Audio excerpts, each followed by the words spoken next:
Hello Virgo. So let's go ahead and get started. I have prayed over the cards, shuffled them. I'm going to pull 3 from Doreen Virtue's Archangel Power Tarot deck, 1 from John Holland's Psychic Tarot for the Heart. Go ahead and move these up. And I'm going to pull 2 from Doreen Virtue's Romance Angels deck. Okay, so the first card we have is 10 of Raphael.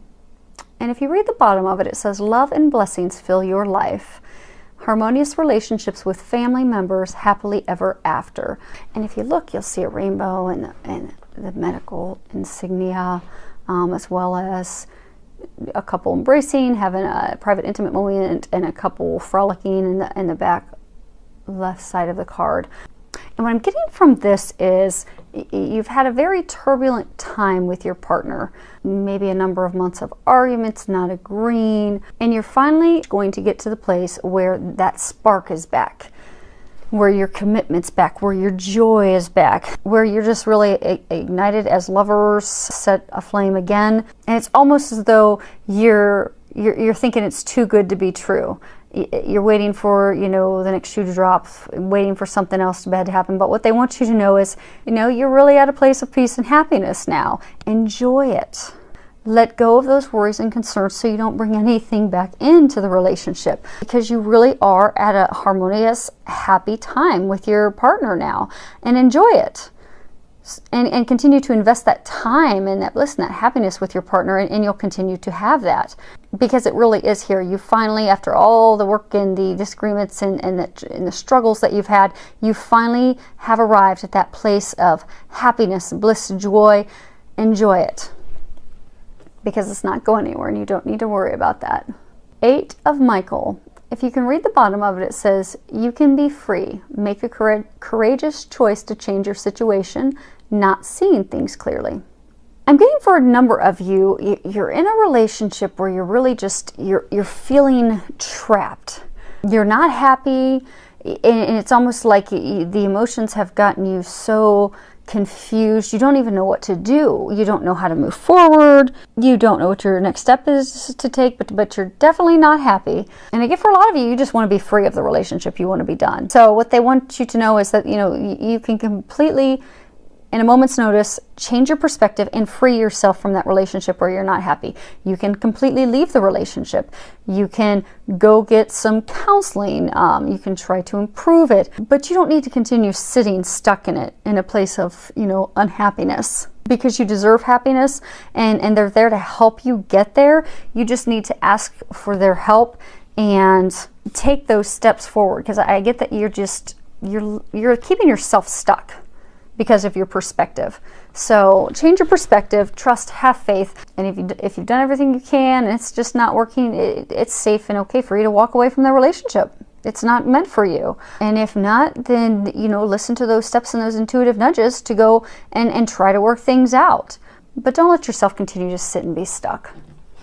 That's not serving you or them, and it's only delaying your happiness. Next card we have is 3 of Ariel. Do what you love, a time of great personal growth in your career or artistic endeavors, working with others in a cooperative manner. So what I'm getting with this is there's a number of you, things are just going to be ramping up at work. You're not going to have time for romance, not any time for love. So what they're encouraging you to do is, for those of you that are in a relationship, so it doesn't cause any turmoil or any permanently damaging conflicts, arguments with your partner, is to make it, have those communications with your partner to let them know that you do love them, you do care for them, to make them feel special, let them know that this is out of your control. Because I get, it's almost as though you've started a new job and you're overwhelmed at the new job. You've started your own business venture and you're just having to give it your all to get it up and going. Or you work at a company where there's some new project, new program, new item that they're rolling out, and it just requires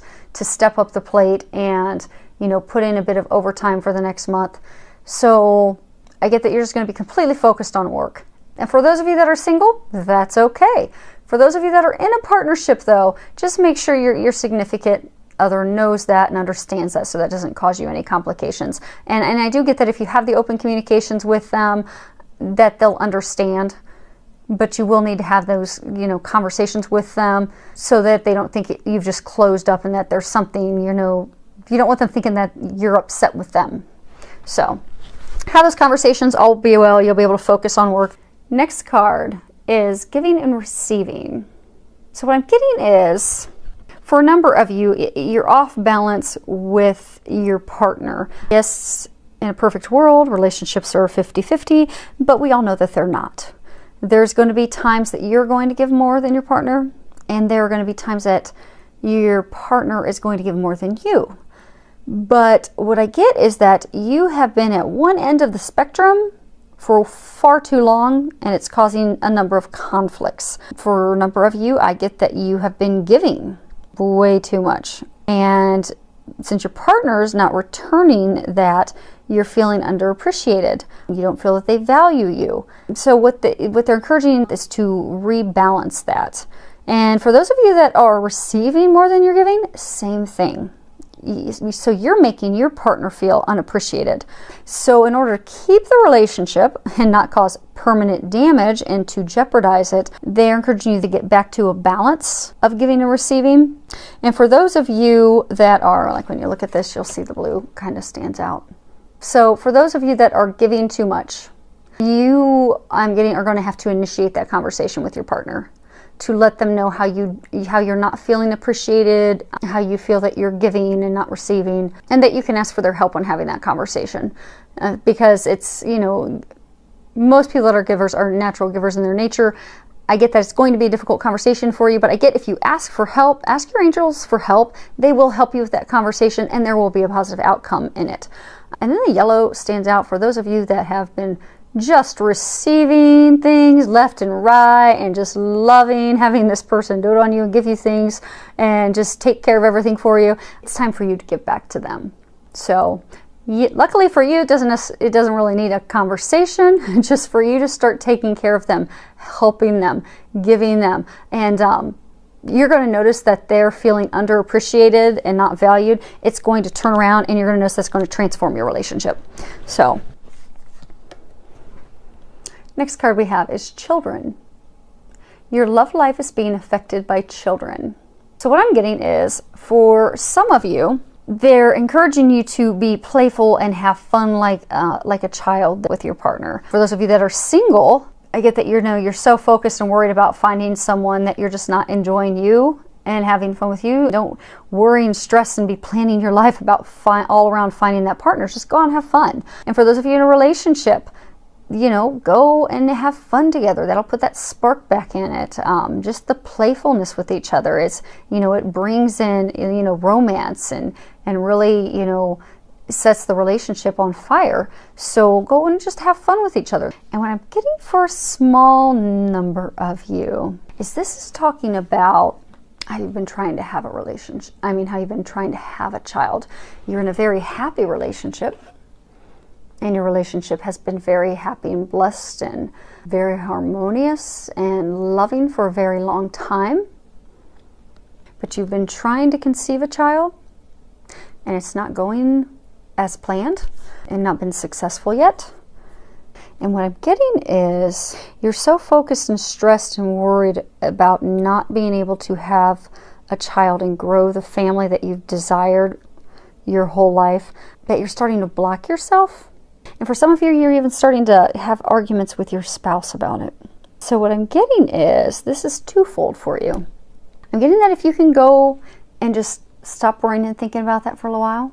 I know it doesn't sound easy when that's something you really desire and want, but if you can stop thinking about that and just go and truly enjoy your spouse, your lover, just go and have fun and play together. Bring that spark back in, removing that tension that you've been having over, you know, not having and starting the family that you desire.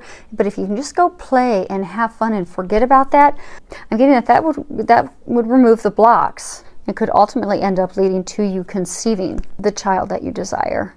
Because, you know, oftentimes when we really want something so badly and we keep thinking about, oh, I want this, you know, person, and, you know, your case, want to have a baby. But we'll say for somebody that's looking for a relationship, you know, I really want this, you know, partner. I really want to meet him. I really want to meet her. And that's all they ever think about. What they're coming from is a place of lack. So they're actually, you know, energetically pushing that away from themselves.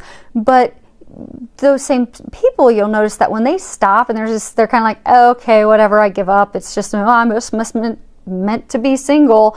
And then they stop thinking about finding a partner and they just truly start enjoying life and enjoying themselves, and they don't ever think about it anymore. And that's when their soulmate walks into their life. And I'm getting it's a similar thing for you, that you need to let it go. Let it go, let God, have fun, enjoy your spouse. And I'm getting for some of you that's what's going to open up the blessing. It's what's going to bring you that child you desire. And ask the angels for help, because I'm getting that it's not an easy thing to do, but they can help you do that. So just ask for their help and they will.